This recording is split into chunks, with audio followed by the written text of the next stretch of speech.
Our other message is that the United States doesn't cut and run. When we make a commitment, we keep our commitments. It's in our national interest that the work you're doing here, the work of helping the Afghans develop a democracy, it's in the interests of your children and your grandchildren. Because you see, democracies yield the peace we all want. And there may be some who want to cut and run. But cutting and running is not your way. It is not my way.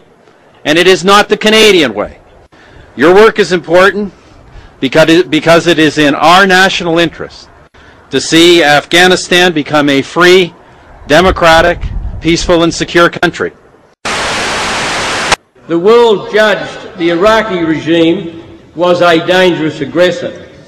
In the interests of world peace and regional security, the community of nations required Iraq to surrender its offensive arsenal, its chemical and biological weapons, and abandon its nuclear weapons program. Iraq agreed to comply. The world judged the Iraqi regime to be a dangerous aggressor. In the interests of world peace and regional security, the community of nations expelled Iraq from Kuwait, required Iraq to surrender its offensive arsenal, its chemical biological weapons, and to abandon its nuclear weapons program.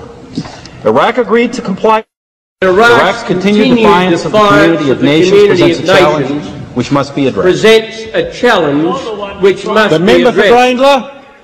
It is inherently dangerous to allow a country such as Iraq to retain weapons of mass destruction, particularly in the light of its past aggressive behaviour.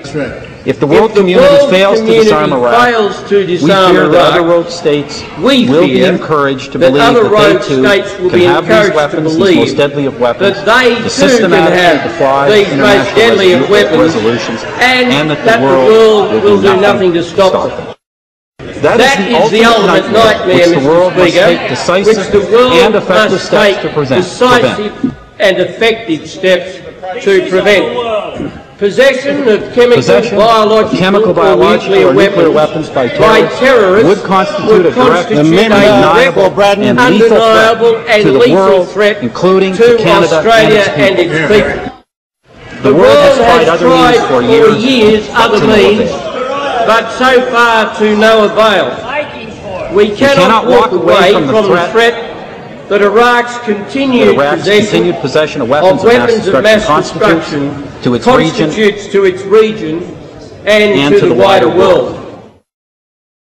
In the final analysis, Mr. Speaker, the absolute conviction of the government is that disarming Iraq is necessary for the long-term security of the world and is therefore manifestly in the national interest of Australia.